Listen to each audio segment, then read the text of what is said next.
साथियों, welcome back. एक बार फिर आप सभी लोगों का बहुत बहुत स्वागत है मेरे यूट्यूब चैनल पर। उम्मीद करते हैं आप लोग बहुत अच्छे होंगे, अपने पढ़ाई को कंटिन्यूअसली जारी रखे होंगे। कल के क्लास में हमने बीपीएससी के तैयारी पर आपको एक रोड मैप बताया, जिसमें आप पीटी को प्लान करके योजनाबद्ध तरीके से आसानी से क्रैक कर सकते हैं। तो चलिए अब उसी सिलसिले को आगे बढ़ाते हैं। अब उस रोड मैप पर काम करने की हमारी रिस्पॉन्सिबिलिटी है कि जो रोड मैप बनाया गया है उसको कैसे हम काम करें कि मेरा रिजल्ट हो और बीपीएससी पीटी में हम किसी भी प्रकार से मिस न कर सके। तो चलिए आज हम लोग देखेंगे जो विषय वस्तु चल रहा था, एक एक करके 4 विषय हम लेकर चल रहे थे। करंट अफेयर बीच में रुक गया है, वो भी बहुत जल्दी मैं शुरू करूंगा फिर से। तो उसी 4 विषय के सिलसिले में एक विषय चल रहा था समान विज्ञान के अंतर्गत जीव विज्ञान, बायोलॉजी। और बायोलॉजी में हम लोग पढ़ रहे थे पाचन तंत्र या डाइजेस्टिव सिस्टम का महत्वपूर्ण मानव के अंगों के बारे में, जिसमें हमने मुख्य अंगों की चर्चा आपके सामने की। उम्मीद है कि वो सब चीजें आपको समझ में आई होगी और आप मानव के जो पाचन अंग हैं उसको अब अच्छे से समझ सकते हैं। तो अब चलते हैं उन्हीं पाचन अंगों से आगे बढ़ते हैं और पाचन कार्य के लिए उन अंगों के अलावा कुछ महत्वपूर्ण विशेष ग्रंथियों की आवश्यकता होती, और उन्हीं ग्रंथियों में हम 2 ग्रंथि को डिटेल से विस्तार से पढ़ेंगे, अध्ययन करेंगे, जिससे बहुत सारा एग्जाम में सवाल पूछा जाता है। यह भी ध्यान रखना है कि हम बार बार कहते हैं कि इस पढ़ाई को सिर्फ एग्जाम से जोड़कर ना पढ़ें। बायोलॉजी या जीव विज्ञान हमारे जीवन का विज्ञान है और इसके माध्यम से आप और हम अपने जीवन को अच्छे तरीके से समझ सकते हैं, ताकि हम जीवन को अच्छे तरीके से जी सके। हम अपने बॉडी को समझें, शरीर को समझें, उसके बनावट को समझें, उसके फंक्शन को समझें और उसके हिसाब से उसका रख रखाव करें, ताकि हम एक स्वस्थ जीवन जी करके आनंद पूर्वक अपने लाइफ को व्यतीत कर सकें। तो चलिए उसी कड़ी में हम लोग आज देखेंगे पाचन अंगों के अलावा जो 2 महत्वपूर्ण पाचन ग्रंथियां हैं, बहुत बड़ी बड़ी विशेष तौर पर। उसमें मैं आज चर्चा करने वाला हूं लीवर या यकृत के बारे में। तो लीवर या यकृत ऐसे समझना है कि यह शरीर का एक सबसे वाइटल, सबसे महत्वपूर्ण अंग है। ग्लैंड है, अंग है या पाचन ग्रंथि है, जो भी कहें आप इसको नाम दे सकते हैं। कारण कि एक ऐसा ऑर्गन है जो शरीर के लिए इतना सारा काम करता है जितना कार्य कोई और अंग नहीं करता, और इसलिए किसी भी मानव का जीवन इसी के इर्द गिर्द घूमता रहता। अगर लीवर सही तरीके से काम करेगा, आप अपने जीवन को अच्छे तरीके से जी पाएंगे। अगर लीवर में किसी भी तरह की प्रॉब्लम आ गई, समस्या आ गई, पूरा जीवन उथल पुथल हो जाता। और लीवर का बहुत ज्यादा अच्छा अभी तक विज्ञान में ट्रीटमेंट भी नहीं है, और इसलिए इसका रख रखाव करना बहुत जरूरी है कि ये हेल्दी रहे, स्वस्थ रहे, ताकि हमारा जीवन स्वास्थ्य पूर्वक हम जी सके। क्योंकि हेल्थ इज वेल्थ, स्वास्थ्य ही धन है। अगर स्वस्थ है तभी सभी चीज का मीनिंग है लाइफ में। अगर स्वस्थ नहीं है, पैसे, पोस्ट, जॉब, ये किसी चीज का कोई मायने नहीं। तो ध्यान रखना है। तो इस महत्वपूर्ण अंगों के सारी चीजों पर हम सारे पहलुओं पर बात करें। तो सबसे पहले तो ये चित्र हमने बनाया है, एप्रोप्रिएट तो नहीं है, लेकिन आपके एक समझने के लिए एक हमने चित्र बना दिया है कि लीवर होता क्या। तो लीवर अंग्रेजी में बायोलॉजिकल नाम है, हिंदी में यकृत, और कॉमन भाषा में अगर कहें तो सब समझ जाएंगे। इसी को हम लोग जो मटन खाते हैं इसको कलेजी के नाम से जानते हैं। तो कलेजी सबको पता है कि कलेजी यही है। मानव बकरियों का, गोट का कलेजी खाया करता है। तो कलेजी खा रहे मतलब लीवर खा रहे। तो कलेजी जो देखे होंगे वो ध्यान दिए होंगे कि कलेजी होता कैसा। तो जो खाते हैं, मैं तो खाता नहीं, जो खाते हैं वो बता सकते हैं कि कलेजी कैसा होता है। तो पहले तो ध्यान रखना है इसके कलर को, कि कलेजी या जो लीवर है उसका रंग कैसा होता है। तो ध्यान रखना है रंग। तो रंग सब जानते होंगे जो खाते होंगे। तो ध्यान रखना है रंग जो है इसका रेडिश ब्राउन है। मतलब लाल कलर लिए हुए भूरा होता है। तो ध्यान रखना है कलर रेडिश ब्राउन होता है, तो इसी को हम लीवर के रूप में देखते हैं। अब इसका एक शेप है, तो शेप ध्यान रखना है कि आकार कैसा है। तो शेप एक्चुअली पता तो चलता नहीं है, लेकिन शेप जो है इसका अगर ऑब्जर्व करें तो इसका आकार जो है ये पिरामिड के रूप में होता है। पिरामिड देखे होंगे तो पिरामिडल शेप कहते हैं इसको। तो कलर रेडिश ब्राउन है और आकार जो है पिरामिड के जैसा। अब इसको आगे चलें तो इस यकृत या लीवर का अपना एक आकार के हिसाब से, शेप के हिसाब से अपना वजन। तो वजन बहुत इंपॉर्टेंट है, तो वजन ध्यान रखना है, बार बार पूछेगा। तो वजन जो है वेट अप्रोक्सीमेटली ये 1500 ग्राम होता।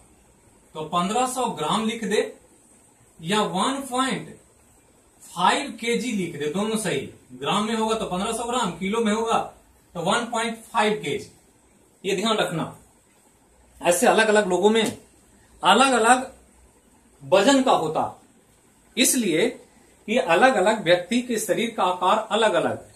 किसी के लेंथ बड़े हैं, किसी का हाइट बड़ा है, कोई शॉर्ट हाइट के हैं, कोई मोटा है, कोई पतला है, तो सब में एक जैसा नहीं होता। लेकिन औसतली अगर लेंगे एवरेज रूप में तो मेल में इसका वजन लगभग 1600 ग्राम होता है, जबकि फीमेल में 1300 ग्राम।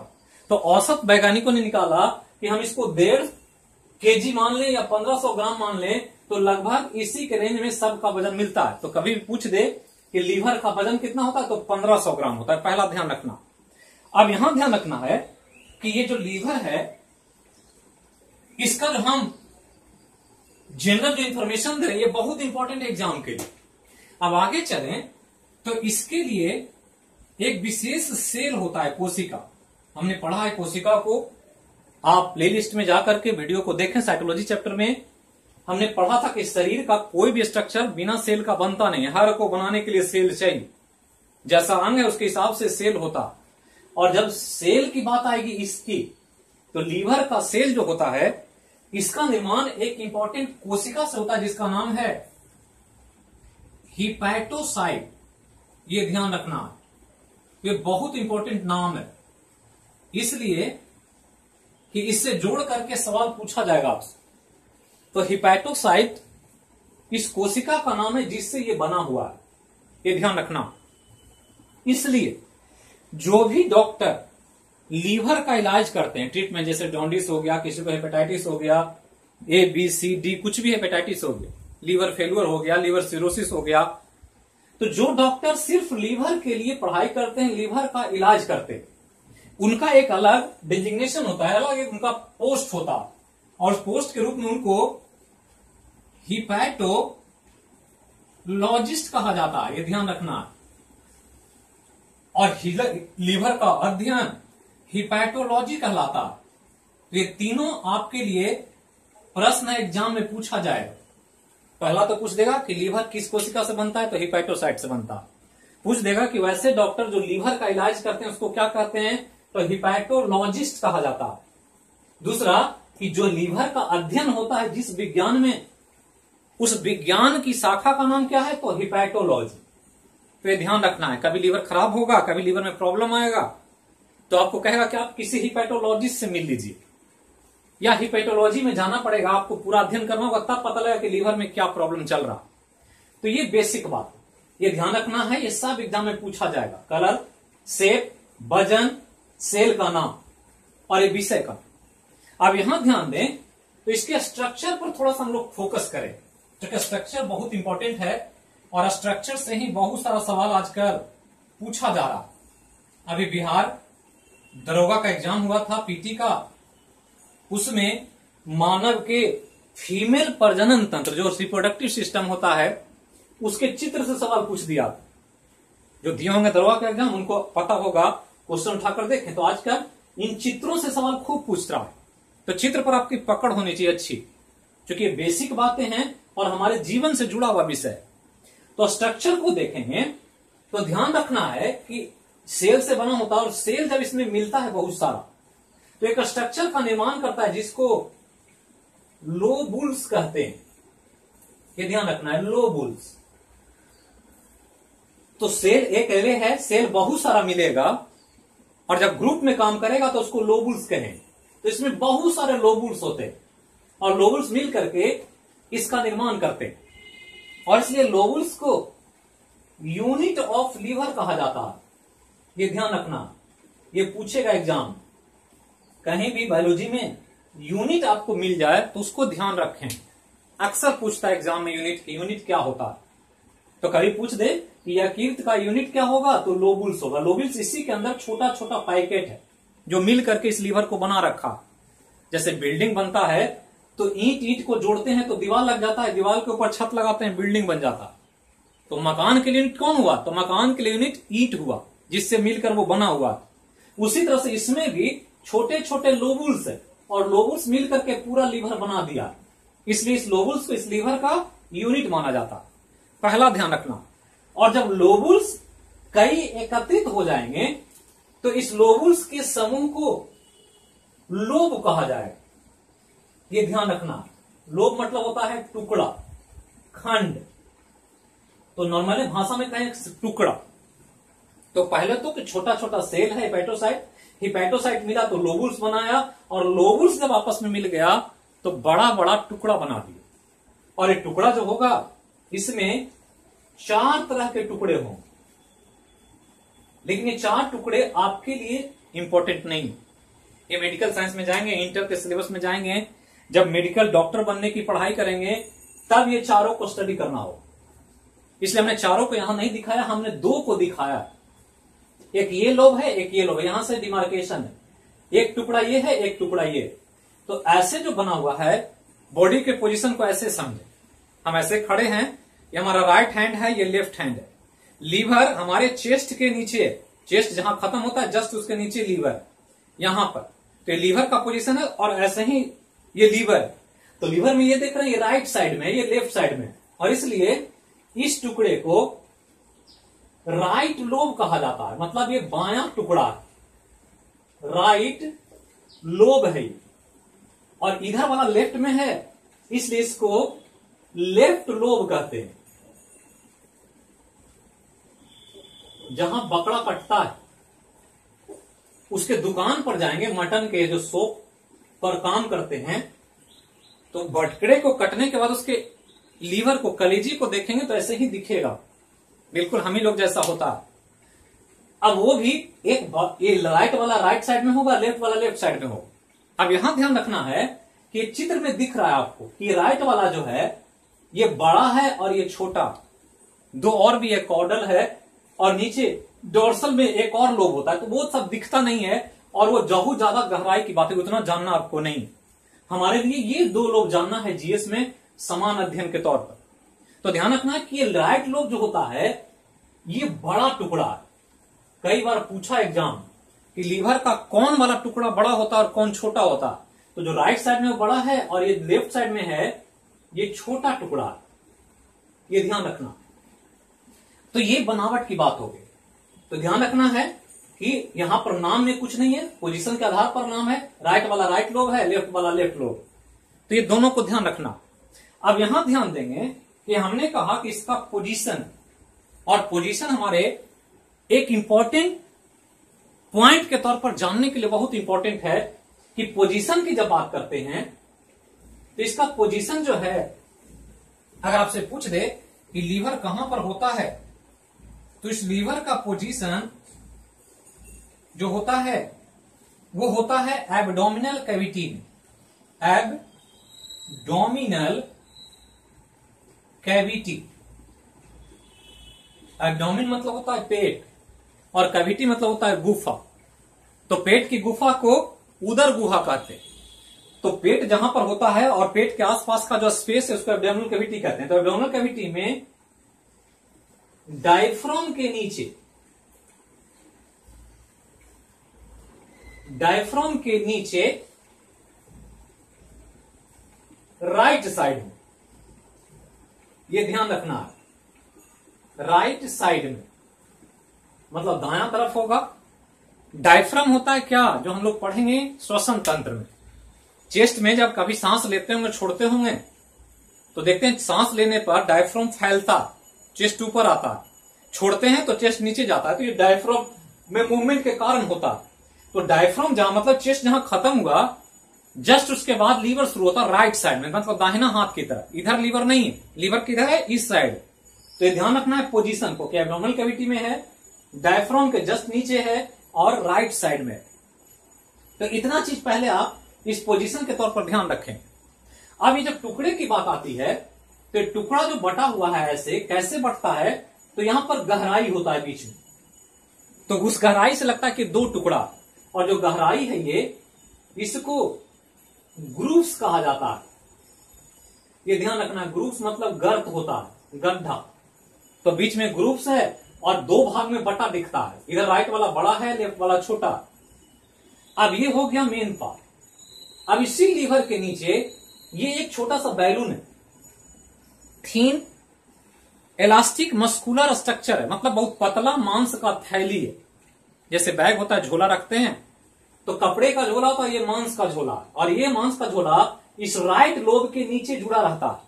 तो ध्यान रखना है, राइट लोब है और राइट लोब के नीचे ये पोजीशन में, और ये झोला है, जो थैला है ये, इसका नाम क्या है, तो इसी को गॉल ब्लैडर कहते हैं। ये ध्यान रखना, हिंदी में पित्ताशय, हिंदी में इसको क्या कहेंगे, पित्ताशय। पित्ताशय मतलब होता है जहां पीत रहता है, तो पीत जहां रहेगा वो पित्ताशय। तो ये पीत बनाएगा कौन, लीवर, और पीत आकर के इसमें जमा हो जाएगा, ये भरेगा थैला, इसी में स्टोर रहेगा पीत, रस का, तो पीत रस कहते हैं, बाइल जूस। तो ये ध्यान रखना। और पीत जिसमें रहता है, जिस थैली में, मांस में, वो राइट साइड में लटका हुआ रहता है नीचे से। तो ये जो राइट साइड में लटका हुआ थैली, इसका नाम गॉल ब्लैडर, और इसके अंदर जो जूस भरा हुआ है, इसको कहते हैं हिंदी में पीत, और अंग्रेजी में कहते हैं वाइल। ये ध्यान रखना है, वाइल बहुत इंपॉर्टेंट है, वाइल से बहुत सवाल पूछता है। आगे हम लोग देखेंगे कि कैसे कैसे चीजों को आपको ध्यान रखना। अब आगे चलें, तो ये पूरा लीवर अपना काम करेगा, जो भी काम है, फंक्शन हम लोग को देखना है एक एक करके, कौन कौन काम ये करता। हमने कहा भी कि ये सबसे इंपॉर्टेंट पार्ट है हमारे बॉडी का, सभी अंगों में सबसे ज्यादा अगर काम करता है तो यही करता है, लीवर। अब यहां ध्यान देंगे कि ये जो काम कर रहा है उसमें ये वाइल या इसके अंदर और भी चीजें फॉर्मेशन होता है, बनता रहता है। क्या क्या बनता है हम बताएंगे अभी आगे। तो ध्यान रखना है कि जो भी चीजें इसमें बन रहा है, चाहे वो पीत हो या इसके अंदर जो भी चीजें हो, उसको बाहर आना होता है, बाहर आकर के काम करना होता है। ये पीत का काम है जो काम करेगा, इसके अंदर जो और बनेगा वो काम करेगा। तो बाहर आने के लिए इस लीवर के नीचे एक नली लगा हुआ है, इधर से और इधर से, और ये नली फिर एक हो गया। तो इस नली को याद रखना कि ये जो नली जो है, इसको CBD कहा जाता है। ये पूछेगा एग्जाम कि लीवर से जिस नली के द्वारा लीवर में बनने वाला पदार्थ बाहर निकलता है, उस नली को नाम क्या है, तो उस नली का नाम CBD है। ध्यान रखना है, CBD का अगर पूरा नाम लिखना चाहते हैं तो पूरा नाम हम यहां लिख दे रहे हैं, नाम है कॉमन वाइल डक्ट। तो कॉमन वाइल डक्ट पूरा नाम है, और कॉमन सिंपल शॉर्ट फॉर्म में इसको CBD कहते हैं। अब इससे लिक्विड आ रहा है बाहर, तो आकर के जाएगा कहां, ये ध्यान रखना। और ये सब हम पढ़ा चुके हैं पहले के वीडियो क्लास के माध्यम से। अब ऑनलाइन जो आ रहा है 4 बजे, वो 4 ही बजे आएगा। कभी कभी टेक्निकल प्रॉब्लम से 1 घंटा आगे पीछे हो जाता है। जैसे कल BPSC का जो रोड मैप बनाना था, वो थोड़ा सा 1-1.5 घंटा लेट हो गया, तो टेक्निकल कुछ परेशानी थी, इसकी वजह से हुई। लेकिन आप लोग 4 बजे ही ध्यान रखें, और कुछ असुविधा हो तो उसको अदरवाइज ना लें, उसको निगेटिव ना लें। कुछ परेशानी होता है तभी ऐसा होता है, तो इस चीज को ध्यान रखना है। तो 4 बजे प्रतिदिन जो चल रहा है क्लास, वो चलेगा वैसे। तो आगे चलें, तो ये CBD है, और CBD जो है ये ऐसे जुड़ा रहता है यहां पर, इस प्रकार से ये ऐसे जुड़ा हुआ है, और जुड़ा हुआ है एक अलग नली में। कोई बता सकते हैं क्या है ये? कोई एनीबॉडी जो भी देख रहे हैं ऑनलाइन लगातार, कोई जवाब दें इसका। तो इसका नाम जो है हमने पढ़ाया है, बताया है आपको, और ये नाम याद रखना, इसको डियोडेनम कहा जाता है। ये ध्यान रखना, क्या नाम है, डियोडेनम। तो इतना चीज पहले ध्यान रखना है स्ट्रक्चर, यही आपको बनावट से संबंधित बात है कि क्या क्या चीजें, इसको क्या क्या नाम है, कैसे कैसे एग्जाम में क्या क्या चीजें पूछी जाती। अगर इतना चीज आपको याद है तो मैक्सिमम सवाल लीवर का इतना ही से पूछता। अब और आगे चलें, जब कठिन सवाल करेगा तो बहुत और भी चीजें पूछेगा। तो कैसे पूछेगा उसको देखना। तो पहले तो ध्यान रखना है दो चीज, ये लीवर जो काम करता है उसमें सबसे बड़ी भूमिका ब्लड की होती है, रक्त की। रक्त इसके अंदर जाता है, इससे बाहर आता है, उसी के माध्यम से काम करता। तो ये अक्सर पूछता है कि लीवर को ब्लड सप्लाई करने वाला नली कौन है।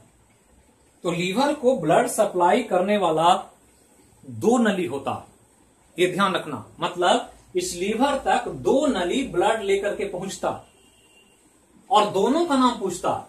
तो ब्लड वेसल है नली, और वेसल हम लोग पढ़ेंगे जब सर्कुलेटरी सिस्टम पढ़ेंगे हृदय के बारे में, तो बताया जाएगा कि दो तरह की नलियां होती है, शुद्ध रक्त और अशुद्ध रक्त ले जाने वाली। शुद्ध रक्त जिसमें बहता है उसको आर्टरी कहते हैं, और जिसमें अशुद्ध रक्त बहता है उसको क्या कहते हैं, तो उसको वेन कहते हैं। तो अशुद्ध रक्त वेन में और शुद्ध रक्त आर्टरी में। सुई किस में पड़ता है हम लोग का, इंजेक्शन जो देते हैं डॉक्टर किस में देते हैं, वेन में कि आर्टरी में, कोई बता सकते हैं। तो सुई जो दिया जाता है वो वेन में दिया जाता है, इसलिए डॉक्टर लिखते हैं आईवी, इंटरवेनस इंजेक्शन। मतलब इसको देना है किसमें, वेन में देना, आर्टरी में इंजेक्शन नहीं पड़ता। तो क्यों नहीं पड़ता वो हम बाद में देखेंगे, तो सर्कुलेटरी सिस्टम पढ़ेंगे, हृदय की बात पढ़ेंगे तब। यहां हम लोग को सिर्फ ब्लड वेसल का दो नाम जानना। तो ध्यान रखना कि ब्लड सप्लाई करने वाली नली ब्लड वेसल कहलाती है, और ये दो नली है। और ये दो नली कौन कौन है, तो पहला नली जो है उसको हिपैटिक आर्टरी कहते हैं, ये ध्यान रखना, हिपैटिक आर्टरी। और दूसरी नली जो है इसका नाम है हिपैटिक पोर्टल वेन। यही हमने कहा था आर्टरी और वेन की बात। तो जैसे ही आर्टरी लग गया तो ये क्या ले जाएगा, शुद्ध रक्त ले जाएगा। वेन लग गया मतलब ये अशुद्ध रक्त ले जाएगा। यही पूछ देगा एग्जाम कि यकृत या लीवर तक शुद्ध रक्त पहुंचाने वाली नली को क्या कहा जाता है। तो शुद्ध रक्त जो नली पहुंचाएगा उसका नाम हेपैटिक आर्टरी कहलाएगा, और जिससे अशुद्ध रक्त यहां पहुंचता है उसका नाम हिपैटिक पोर्टल वेन। तो ये शुद्ध ले जाएगा और ये अशुद्ध ले जाएगा, और ये दोनों कहां ले जाएगा, लीवर में ब्लड को ले जाएगा। मतलब बाहर से ब्लड पहुंचेगा यहां, तो ये भी ब्लड लीवर में जाएगा, ये भी ब्लड लीवर में जाएगा, लेकिन ये ब्लड जो होगा वो शुद्ध ब्लड होगा, और ये होगा वो अशुद्ध ब्लड होगा। लेकिन अशुद्ध भी यहां बहुत इंपॉर्टेंट है। अशुद्ध का मतलब खराब नहीं है, पानी में, दूध में पानी नहीं मिला दिया, घी में अशुद्धि करके कुछ कुछ मिला देते हैं, तो वैसा अशुद्धि नहीं है। यहां शुद्धि जो है वो बहुत वाइटल है। इसलिए एग्जाम में पूछता कि यकृत का अशुद्ध रक्त ले जाने वाली नली को क्या कहते हैं, तो हिपैटिक पोर्टल वेन का। तो यहां ध्यान रखना ये क्या करेगा, तो यहां पर जो हिपैटिक आर्टरी है ये हार्ट से, हार्ट मतलब हृदय, हार्ट से शुद्ध रक्त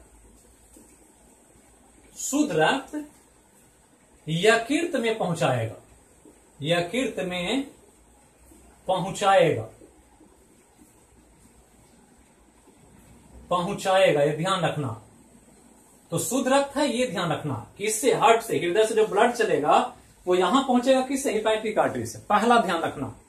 तो शुद्ध रक्त जो हृदय से आ रहा है वो यहां आएगा इससे, और अशुद्ध रक्त जो आएगा वो इससे आएगा। और अशुद्ध रक्त कहां से आता है, तो मेनली एलिमेंट्री कैनाल से आता है, मतलब आहार नली से। आहार नली में मुख्य रूप से जो होता है वो छोटी आंत होता है। हमने पढ़ा था पाचन में कि छोटी आंत में ही पाचन क्रिया कंप्लीट होती है, और वहां से बिली के माध्यम से अब्जॉर्ब होकर के ब्लड के द्वारा वो शरीर पर पहुंचता। तो जो एब्जॉर्ब करता है, हमने पढ़ा इलियम में एब्जॉर्ब होता है, स्टोमिक में एब्जॉर्ब होता है, लार्ज इंटेस्टाइन में वाटर मिनरल्स एब्जॉर्ब होता है, और छोटी आंत पूरा एब्जॉर्प्शन का ही काम ही करता है बिली के माध्यम से। तो जो एब्जॉर्ब होकर ब्लड है वो सब पदार्थ को लेकर के यहां पहुंचता है, कहां, लीवर में। इसलिए हमने कहा शुद्ध भी है, तो अशुद्धि इसलिए कि उसमें पोषक तत्व ब्लड में शामिल है और उसको इम्प्योर ब्लड कहते हैं, और ये हिपैटिक होता है। तो ये ध्यान रखना, आहार नली से अशुद्ध रक्त को यकृत तक पहुंचाता है, यकृत तक लाता है, यह ध्यान रखना। तो यहां शुद्ध रक्त के लिए हिपैटिक आर्टरी और अशुद्ध रक्त के लिए हिपैटिक पोर्टल वेन। तो ये हो गया पूरा बनावट की बात कि कैसे ये बना हुआ है और कैसे इसकी बनावट को हम लोग को ध्यान रखना होता। तो अब यहां पर हम आगे बढ़ रहे हैं और इसका कुछ फंक्शन देखना। इसको अगर आप लिखना चाहते हैं, स्क्रीनशॉट लेना चाहते हैं, तो हम साइड हो गए हैं, आप जल्दी से ले लीजिए, फिर हम इसको मिटाएंगे। तो चलिए अब आगे बढ़ते हैं और इसके फंक्शन पर नजर डालते हैं, जो सबसे इंपॉर्टेंट पार्ट है एग्जाम के लिए कि ये करता क्या है। तो करता क्या है, इसको समझने के लिए आपको पूरा डिटेल स्टडी करना पड़ेगा। और ये ध्यान रखना है कि इसका जो सबसे बड़ा फीचर है कि ये 1.5 किलो का जो ये ग्लैंड है या अंग है, इसके बारे में कहा जाता है यह शरीर का, मतलब मानव शरीर का सबसे बड़ी ग्रंथि है, सबसे बड़ी ग्रंथि है। ये ध्यान रखना। और ये पूछता है एग्जाम कि शरीर की सबसे बड़ी ग्रंथि कौन है, तो लीवर है, यकृत है। और बड़ा इसको नेचर ने, प्रकृति ने बनाया और उस रूप में इसको जिम्मेदारी भी दे दिया, रिस्पॉन्सिबिलिटी भी। बड़ा होना बहुत आसान है, लेकिन बड़े का फर्ज निभाना बहुत मुश्किल होता। हम लोग कहते हैं मेरा देश महान, और फिर यह भी कहा जाता है 100 में 80 बेईमान फिर भी देश महान। मतलब हम लोग सब मानते हैं कि मेरा देश महान है, लेकिन हम लोग में से सब लोग ये भी जानते हैं कि यहां के अधिकांश लोग सभी भ्रष्टाचार में लिप्त हैं। जिनको जहां मौका मिल रहा, छोटे स्तर पर है तो छोटे स्तर पर, बड़े स्तर पर है तो बड़े स्तर पर, एक चपरासी से लेकर मिनिस्टर तक कोई भी अपने दायित्व का निर्वहन नहीं कर पा रहे। ऊंची दुकान, फीकी पकवान, बहुत सारे चीज सुने हो, नाम बड़े और दर्शन छोटे, बहुत सारा चल जाता है, बहुत सारी चीजें। तो बड़ा वो हो जो बड़ा दायित्व निभाए, बड़ा काम करे, अपनी रिस्पॉन्सिबिलिटी को दर्शाए कि उसमें बड़े होने का एक महत्व है।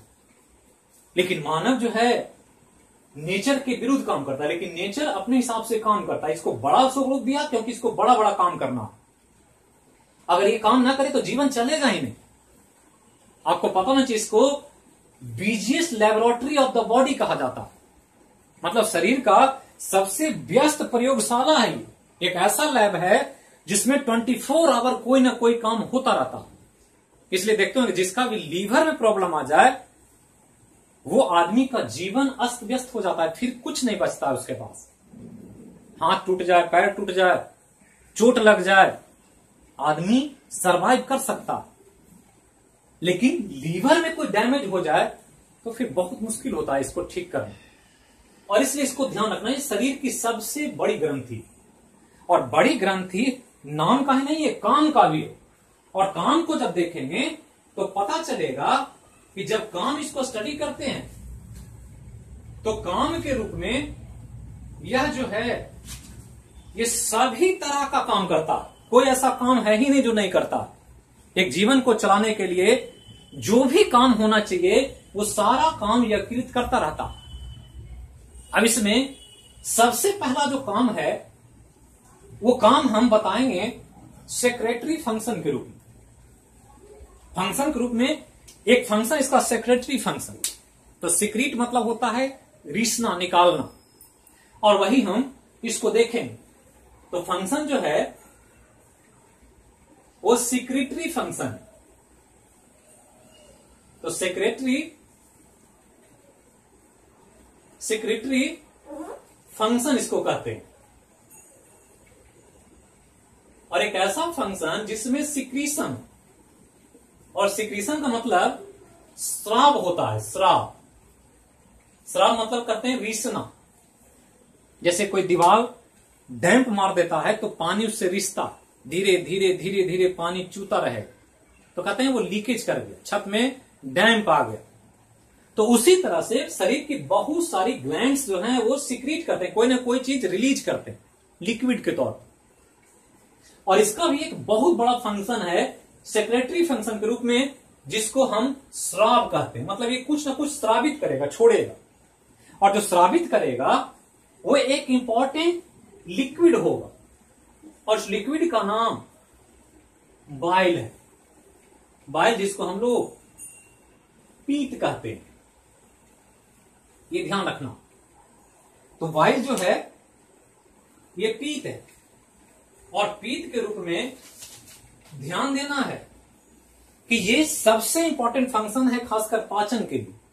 तो जब डाइजेशन होता है तो पाचन क्रिया में इसी का यकृत में रोल है, और बाकी सब बहुत सारे फंक्शन जो पाचन के अलावा फंक्शन है, लेकिन पाचन जो करना है, इसको भोजन के पाचन में जो रोल अदा करना है वो इसी की मदद से, बाइल की मदद से।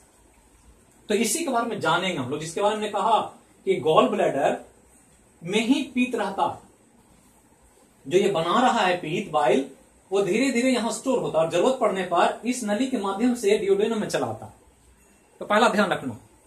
अब इस पीत का जब बात करेंगे तो पीत से संबंधित जो भी फीचर है वो आपसे पूछा जाए। तो पहला तो ध्यान रखना है कि पीत का अपना एक कलर होता है। सब देखे होंगे जो भी मटन खाते हैं, पीत हर के बॉडी में होता है। कहा जाता है कि स्वास्थ्य सही रहने के लिए शरीर में 3 चीज का संतुलित रहना बहुत जरूरी है। एक पीत, दूसरा वात और तीसरा कफ। मतलब पीत अगर सही है तो आप स्वस्थ हैं। वात मतलब हवा होता है, गैस। अगर शरीर में गैस की स्थिति अच्छी है, कोई गैस नहीं बनता है, तो आप स्वस्थ हैं। और कफ, गले में किसी तरह का कफ का निर्माण ना हो रहा हो तो आप स्वस्थ हैं। ये 3 चीज पर ध्यान रखना है, पीत, वात और कफ का। इसलिए देखना आज कोविड-19 में सभी का थ्रोट में कफ बनने की एक प्रॉब्लम है, डर लगा हुआ। जैसे ही गला में कुछ कफ जमता है लोग घबरा जाते हैं कि पता नहीं संक्रमण तो नहीं हो गया। तो ये 3 चीजें स्वास्थ्य को संकेतित करती है कि स्वास्थ्य आपका कैसा है। पीत, वात और कफ तीनों बैलेंस्ड होना चाहिए, जिसको आप योग, प्राणायाम और जो भारत की पद्धति रही है आयुर्वेद, उसको अपना करके आप बैलेंस कर सकते हैं। तो ध्यान रखें, कुछ कमेंट्स आया है कि कोविड-19 पर या जो संक्रमण काल चल रहा है उस पर हम एक वीडियो बनाएं ताकि लोगों को जीने में सहायता हो सके। बच्चे बहुत कंफ्यूज हैं, क्या करें, नहीं करें, कैसे करें, कैसे सुरक्षित रहें। तो ये तो ट्रांजिशन फेज है, पूरा वर्ल्ड परेशान। तो इस पर हम बहुत दिनों से सोच भी रहे थे कि हम बनाएं, लेकिन ऑलरेडी बाजार में चैनल्स पर, अलग अलग सोशल मीडिया पर इतने तरह के मटेरियल्स उपलब्ध हैं कि सब लोग देखते देखते कंफ्यूज कर चुके हैं, क्या करें क्या ना करें। कुछ की कमी नहीं है, हर तरफ से, हर जगह से कुछ ना कुछ हर दिन एक नया नुस्खा आ जाता। तो कल भी एक कमेंट आया एक स्टूडेंट का कि सर बहुत परेशान हैं कोविड-19 पर, कैसे हम लोग क्या करें। इस पर एक आप अपना ओपिनियन दीजिए वीडियो के माध्यम से। क्योंकि आप साइंस पढ़ाते हैं, बायोलॉजी को समझते हैं, वायरस को समझते हैं, तो आप अच्छे से समझाएंगे तो हम लोग को ज्यादा अच्छा लगेगा। तो हो सकता है कि हम इधर 2-4 दिन में एक वीडियो हम कोविड-19 पर अलग से 5-10 मिनट का बनाने का प्रयास करेंगे, जिससे आपको खुद को सुरक्षित रखने में मदद मिल सके। तो चलिए देखते हैं। तो पीत जो लिक्विड है जो बनाया लीवर, ये कलर है, और कलर जो होता है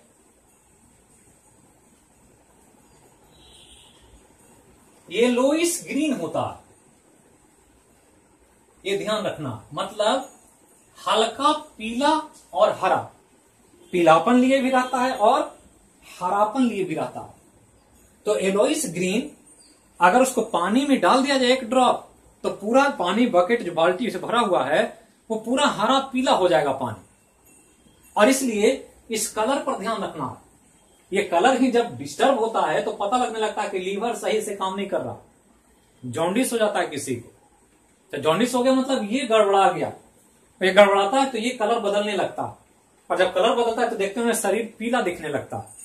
तो क्यों पीला हो गया? क्योंकि ये कलर अब ज्यादा कंसंट्रेटेड हो गया और लीवर सही से काम नहीं कर पा रहा, तो हम लोग नाम दे देते हैं कि जॉन्डिस हो गया, पीलिया हो गया उसको।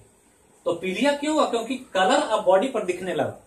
जो यहां दिखना चाहिए था वो अब स्किन पर आ गया, त्वचा पर आ गया, आंखों में आ गया, यूरिन में आ गया, सब जगह पीला पीला ही दिख रहा है। तो ये पीला इसी की वजह से। तो पीला भी है और हरा भी है। और ये पीला हरा दो तरह के पिगमेंट की वजह से। एक पिगमेंट जो है इसका, उसका नाम कौन बता सकते हैं? बहुत सारे ऐसे बात कर रहे हैं, देख रहे हैं वीडियो को, जो ऑफलाइन भी पढ़े हुए हैं, बीपीएससी बैच में भी पढ़े हुए हैं। तो कम से कम जवाब दीजिए कि कौन येलो करता है इसको। और जो पहली बार देखते हैं वो सीखिए कि कहां से सवाल निकलता। तो येलो जो बना रहे हैं, इसका एक केमिकल है, लिक्विड, जिसका नाम है बिलिरुबिन।